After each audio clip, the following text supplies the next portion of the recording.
Bonjour tout le monde, je me présente. Je suis Dr Haj Slimane Rabea, maître assistante classe B au niveau de l'École supérieure d'économie à Oran. Dans cette vidéo, je vais vous expliquer l'une des théories managériales fondamentales titulée École des relations humaines.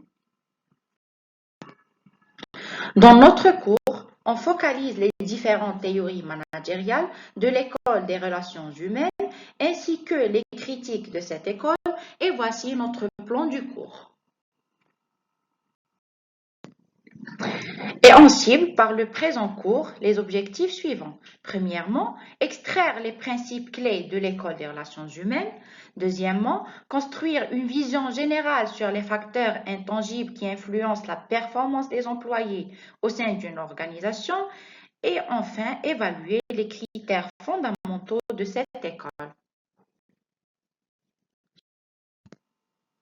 Le contexte de l'école des relations humaines a été développé en réaction aux excès du taylorisme, qui, dans sa recherche de maximiser la productivité, a engendré des comportements contraires à ses objectifs initiaux. Alors, la vision stratégique de cette école reste identique à celle de l'école classique, mais en intégrant une nouvelle dimension, en considérant l'homme en tant qu'individu et membre d'un groupe. Cette école regroupe plusieurs précurseurs. Parmi eux, on cite Kurt Lewin, Douglas MacGregor, Ethan Mayo, Abraham Maslow et Frédéric Herzberg. Et pour bien comprendre la vision de cette école, on commence avec la théorie des relations sociales de Ethan Mayo.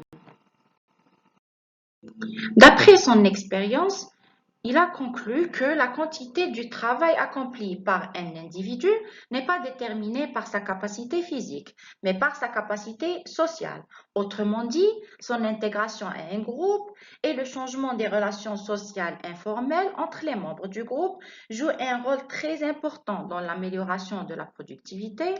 Alors, la motivation économique n'était pas le seul élément moteur du comportement, mais les récompenses non financières, telles que l'estime et les relations sociales, jouent un rôle essentiel dans la motivation des travailleurs.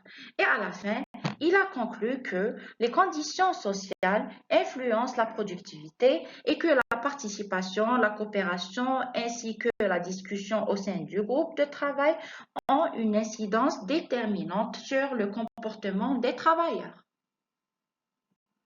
Maintenant, on passe à la théorie d'Abraham Maslow qui s'intéressait aux facteurs de motivation qui reposent sur la hiérarchie des besoins humains. Les principes de cette approche se résument en 2 points. Le premier, les besoins humains peuvent être hiérarchisés en 5 niveaux, comme il est mentionné dans cette pyramide. Le deuxième, un besoin d'ordre supérieur ne peut être satisfait que si les besoins d'ordre inférieur l'ont été.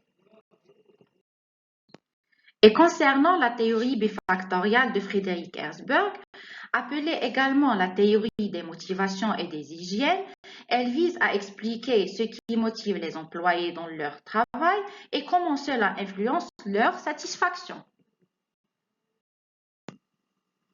Tout d'abord, les facteurs d'hygiène sont des éléments qui ne motivent pas directement les employés, mais leur absence peut provoquer de l'insatisfaction parce qu'ils concernent les conditions de travail. Sachant que ces facteurs sont essentiels pour éviter l'insatisfaction, mais même s'ils sont optimaux, ils ne sont pas suffisants à motiver les employés. Par contre, les facteurs de motivation sont des éléments liés au contenu même du travail et à l'épanouissement personnel des employés. Ils permettent d'augmenter la satisfaction et l'engagement au travail. Contrairement aux facteurs d'hygiène, les facteurs de motivation poussent les employés à s'investir davantage. Et comme il est désigné devant vous, les facteurs d'hygiène sont l'équivalent des besoins primaires dans la pyramide de Maslow, bien que les facteurs de motivation reflètent les besoins secondaires. Alors, on constate que l'absence des facteurs d'hygiène entraîne l'insatisfaction, mais leur présence ne motive pas forcément, tandis que la présence des facteurs de motivation crée de la satisfaction, mais leur absence n'entraîne pas forcément d'insatisfaction. Donc, pour maximiser la satisfaction et la motivation au travail, il est nécessaire de minimiser les facteurs d'hygiène tout en développant les facteurs de motivation. Passons à la théorie XY de Douglas McGregor, qui met en évidence deux styles de management contrastés, l'un basé sur le contrôle rigide et la méfiance, et l'autre sur la confiance, la motivation et la participation. Comme vous voyez, la théorie X introduit un type de management autoritaire pessimiste, mal supporté par les salariés, contrairement à la théorie Y, qui introduit un système optimiste construit autour de principes de confiance, de délégation et d'autocontrôle. Et bien sûr, dans la pratique, un bon manager est souvent celui qui sait adapter son style en fonction des situations, combinant des éléments des deux théories pour maximiser la productivité et le bien-être des employés. Parlons sur la théorie de dynamique du groupe, dans laquelle Kurt Lewin a mentionné trois formes de leadership: le style démocratique, le style autoritaire et le style permissif.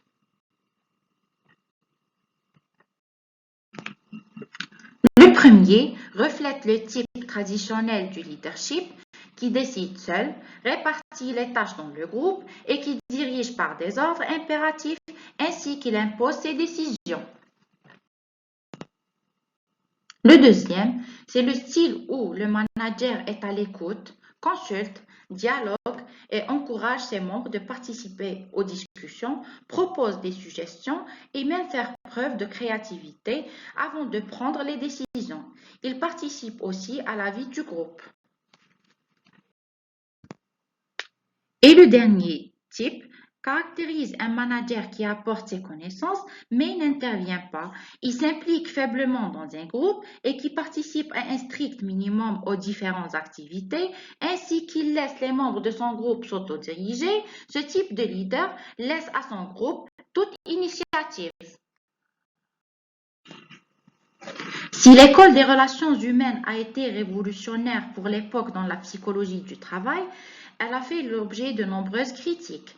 Bien qu'elle a apporté des contributions significatives à la gestion en mettant en avant l'importance des relations interpersonnelles en milieu de travail, mais elle n'est pas exempte de critiques. Ses détracteurs soulignent des simplifications excessives, un manque de rigueur scientifique et un focus sur la satisfaction plutôt que sur la performance, ainsi que l'absence d'un modèle de gestion précis. On conclut que, malgré les contributions de l'école des relations humaines, elle a néanmoins présenté plusieurs lacunes qui ont conduit à l'émergence d'autres écoles et le développement de différentes approches en théorie des organisations qui intègrent une vision globale plus large des facteurs influençant le comportement des travailleurs et la dynamique organisationnelle. Et afin d'enrichir vos connaissances, dites-moi comment maintenez-vous un haut niveau de motivation chez vos employés. Merci pour votre attention.